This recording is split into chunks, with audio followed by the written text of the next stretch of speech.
Nights at 7 on News Talk 1400 WOND. WOND Pleasantville. South Jersey's News Talk 1400 WOND. You looked so very pretty when we met in Ocean City, like someone oh so easy to adore. I sang this little ditty on our way through Ocean City, heading south along the Jersey Shore. On the way to Cape May,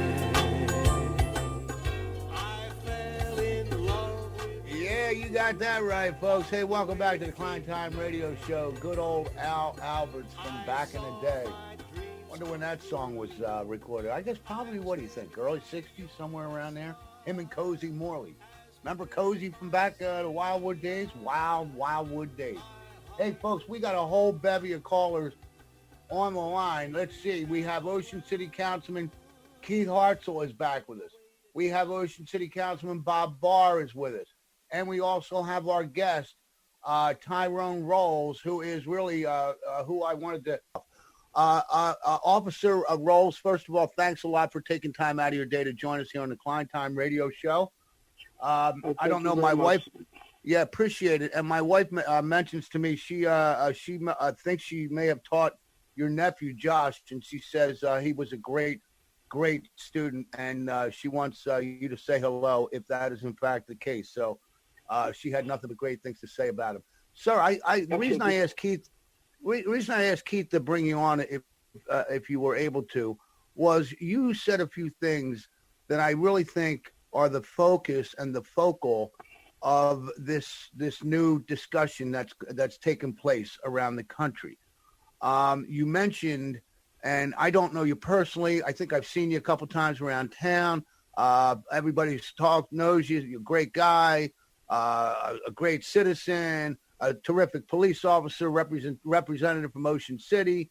And then you mentioned when you're out of your uniform, sometimes that treatment is not what you would get when you're in the uniform. And that's what caught my eye. So I'd like to talk about that. But if you want to open up with just talking about the experience of the protest and maybe some of the things that you said at the protest, and then we can kind of segue into what I just said, that's okay too. You can take it in any direction you want right now. I appreciate it. First thing, thanks for having me on and giving me a chance to speak. Sure. I did. At first, I'm just going to be honest. I was kind of nervous when I found out the night before that a protest was coming into Ocean City. And I was kind of nervous because I seen what happened in Lang City. I knew it was going on across the country. And like everyone else, like there were some good protesters trying to get a message out, but then there was other people that were, I believe, that were just taking advantage of the situation and doing damage. So myself and Lieutenant Randalls and the chief of police here, we knew what was coming. So, you know, we reached out to local people that we knew that might be involved with it, and some people reached out to me. And, you know, the locals stated themselves beforehand, like, nothing's going to get out of control. Nobody's going to damage anything. We just want to march and be peaceful and just get our voice heard. So we were happy to do that. We were relieved that, you know, working with them, it could be a good thing that could come out of this and not turn into a negative thing.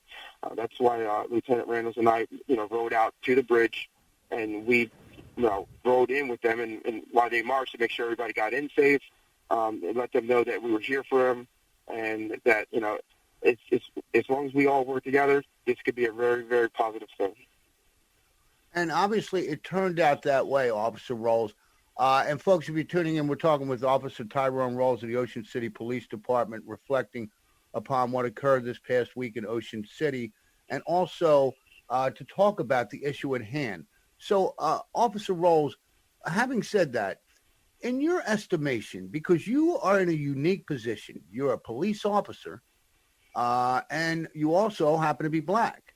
So you are in a unique position to bring context and clarity to this issue. So the first thing I want to ask you, other than your own personal experience, I want to ask you, in your estimation, what is this issue about? Can we zoom in on the, you know, I realize it's a complex issue perhaps in some regards, but in your estimation, What's it? What's the point? What is the apex? What is the primary issues at hand here? The primary issue is that African Americans want to be heard. They want to be understood. They want to get rid of these stereotypes that are being placed on our culture as being lazy or incompetent or criminals. And it's like we've also fought for the same rights that everyone else has fought for, equality in this country, for this country, to make it the greatest country in the world. The problem is when we have like peaceful marches and protests, and this I'm just not talking about just recently. If you go back in history, we've had several peaceful protests and leaders, spiritual leaders, and regular leaders just come out in the forefront and speak on our behalf. But then it's just like once they do that, it falls on deaf ears. Like it's either forgotten, pushed under the rug, and then the issue never goes away. And that's why we continue to have this loop where we end up in the same position, same predicament with, anger and frustration and riots and looting. That it's just would you educate ourselves to be better and to pay attention to what people are saying, what they go through, and get rid of these negative aspects that have plagued our country for years. Would you say fundamentally that we're talking about just a fundamental respect, or even so far as to say treating the other person as we, to quote the great Jesus, treating the other as we would be treated? Are we talking about something that fundamental, or is there more? Yeah. I believe it's fundamental, but it's also it's just a human right. Like we have to respect each other. We have to know where each other come from. We have to educate ourselves on things that we don't understand or we don't know. There's been a lot of black culture that has not been heard. A lot of things that throughout the history of this country has been pushed under the rug and not taught to our future generations. And when you do that, things just start to turn, and they remain the same, even though you come out with, different things. Oh, all right, you have civil rights, you have this, you have that, but then you have other things that contradict that go on in this country. So until we get to that point where we just continue to educate ourselves as a people, and I mean that across the board, black, white, Hispanic, Jewish, Asian, we just have to get that understanding about each other and work together as one.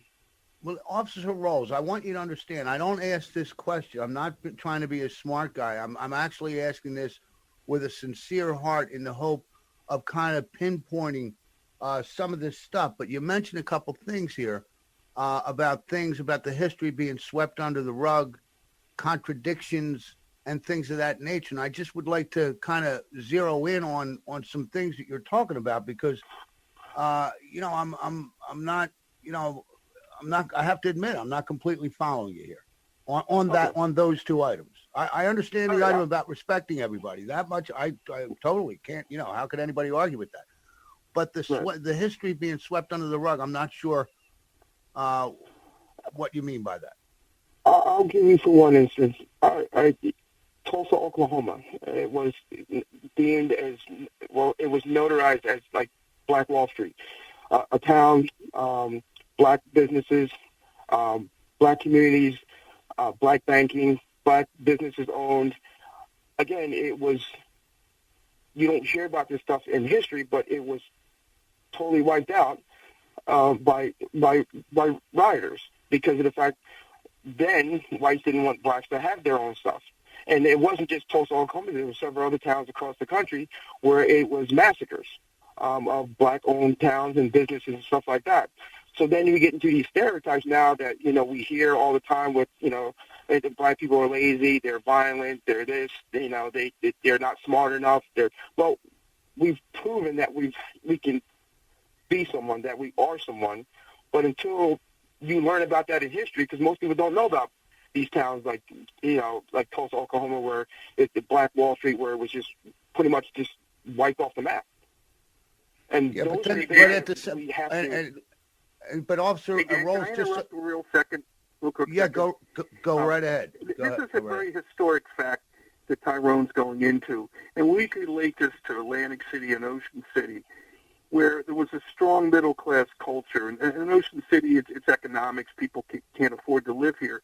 But there was black-owned businesses, and there was numerous of them. No one remembers them. No one talks about them. In Atlantic City, the black community was middle-class, historically strong, with a lot of businesses. No one talks about that. That history's been pushed aside. It's something that's always bothered me because I don't want people to think that there's not areas where we lived and helped each other. In Ocean City, and I discussed this with Tyronne, I'll be real quick, our school system was never segregated. We spent more time together. That doesn't mean there wasn't, racial problems, but there was a little bit more harmony. We understood each other, and we had a strong middle class back then. It's changed because of economics. Most people that went to school here can't afford to live here. But he's so right in it that the history of some of this is just not told. It's just not available yet. Well, and let me just say, Green, we used to talk about it too, and that's what I know as a white person. I wish I knew more. What Tyronne's talking about, I wish there was more of it. There should. Well, certainly the history of the country should be taught in its entirety, and no part of it should be whitewashed. And I have to say, or swept under the rug. But and I have to say, I didn't know that. I mean, and I'm a guy that has scrubbed our history pretty darn good. I can talk about the 12 black senators back in the day, right after the Civil War, and then suddenly, because of all the shenanigans down in the South, their representation was basically eliminated.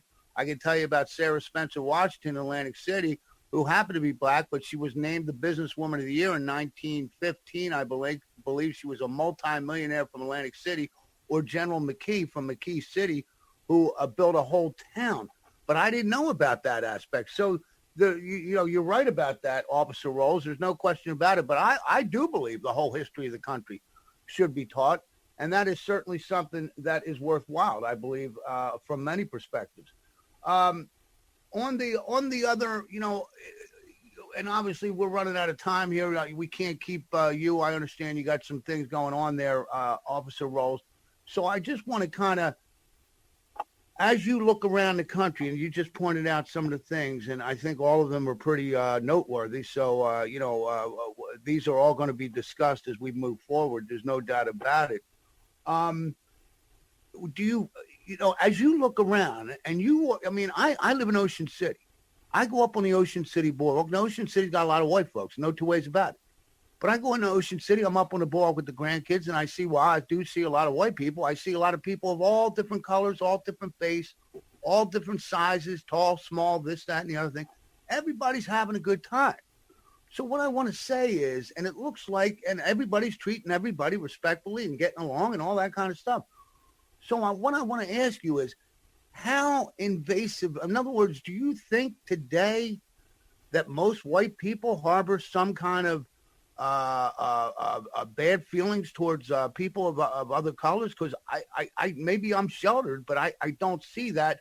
And then I do want to get to your personal experience as well, because obviously you can speak to it. Nobody can speak to it better than yourself. But what do you say about the overall environment of things? You're an officer in Ocean City. What do you say about it? I think, let me put this, because I don't want to sound like that we don't have whites who don't understand where we come from and don't understand who we are and don't fight for us. There are many that are not bothered by when they see a black man or a black person coming down the street, clutching their purse or moving to the other side of the street. But again, being a police officer, working in, as a police officer from that aspect, we do, get calls of suspicious people, in different areas of the town, and and it happens to be a person of color, and then we go down there and we're looking, and it's, somebody working for the cable company, somebody working for the water company, somebody, all right. Okay. different jobs. Okay. And they're in uniform. All right. But it does make it still at this point in day and time that we still have to deal with that. And you know what? And that shouldn't happen. That shouldn't happen, not a big officer. deal. Like, no, we're not going to say anything because they're clearly in uniform, and yes, they have a right to walk between houses because they're doing their job. Yeah. So, And we still have those problems, and I know this for a fact. Like I said, because I work in this town. I'm not saying everybody in this town is like that. No, not at all. But we do have people who still feel uncomfortable and call in things like that. And you know what? That's a perfect example of what you've been talking about, and something that no doubt, obviously, needs to be addressed. You've dealt with that, obviously, on a personal level, and it's just incredible in this day and age that is still the case. Officer, how about on your personal and yourself? You mentioned, just obviously we only got a few more minutes, and I'd love to have you back when you have more time, and maybe we can get into a more in-depth conversation about all of this, because hopefully it goes in the right direction and things start getting addressed in a positive manner. But just from your own personal experience, what's it like for you? Because you're you're an OCPD guy. You're a upstanding citizen, a good guy. You do it from what Keith told me. Do a lot of things for the youth of the town. And then when you take the uniform off, you say sometimes you don't get treated. Even you, a guy like you, a respectable citizen, doesn't get treated very nicely sometimes. That is true. And sometimes even in uniform, people have expressed their opinions about me. I guess they only see the uniform sometimes. I've been called the N-word, out of uniform. If I'm hanging out with friends or family, people drive by and you can hear it. I mean, I'm the only black person around, and they express their opinions out the window as they drive by. So I understand it. And to be honest with you, it is hurtful. But I'm trying to be strong and not let it, get to me. But at what point, where does it stop? And I can safely say for now, I mean, right now, it just happened to me not too long ago, a couple of months ago, maybe 6-7 months ago. I'm at a friend's house, and we're all sitting outside, and man, a truck rides by, and right out the window, the N-word, and there's no one else of color around, and the house was right near the roadway. So it's disappointing. So again, I got to tell you, officer, I'm speechless, man. I'm speechless. I don't know what to say to that. Obviously, that is not something that anybody should have to tolerate. Listen, and to your point about people being pointed out, or called, 911. Hey, somebody's walking around the neighborhood. We all just saw this video. I couldn't believe it. Folks, you may have seen the video of the lady who was in the park walking her dog. And this person apparently is like a real liberal who's supposed to be, all open-hearted towards all the people in the world. And a guy who happened to be black was bird watching. And the lady went freaking ballistic. So obviously this stuff does happen. It is quite real. And officer, all I can say is I'm sorry that you had to endure that, man. If I was there, I would have yelled something back to the maniac, but that's just me. And sometimes it's not worth it even say anything back. I mean, they prove who they are and how undereducated they are at the time, and you just as much as I can, because I had a great upbringing and great people around me, black and white. That I can just, try to just move past it and just keep going. But in the back of my mind, yes, it still hurts. And at this stage of my life, Officer, it's officer, based on your experience, and I only have about 30 seconds, and again, I want to have you back when you're able to. Do you think America, we're going to be able to solve this? Do you think we're on a positive track forward? Do you think it's solvable? Do you think it's solvable? Do you think we will solve it? I think anything that we've proven to ourselves as a nation, and I say this as a whole, black, white, Asian, Hispanic, whatever, that it's long, that we have the power to overcome anything. But again, sometimes we got to face our ugly truth in order to not repeat ourselves or not put our foot in the same hole that got us into trouble. Yeah, you're right about that. Your gut instinct. Do you think we'll solve it? I'm sorry, say again, sir? Your gut instinct. Do you think we'll solve it? That it remains to be seen. I mean, there's marches going all over the place, and people are actually expressing. Hopefully, people are listening, and we come together as a country. And it's like, this is something we got to resolve. Hey, folks, talking with Officer Tyronne Rolls of the Ocean City Police Department. Thank you, Officer Rolls. Have a great weekend, and thanks for joining us here on the Klein Time Show. We look forward to talking with you down the road. We'll come back on the other side. ABC News come up here top of the hour. We got Ocean City Councilman Keith Hartzell and Ocean City Councilman Bob Barr. We'll talk to both of them in just a few moments, folks. Stay right there.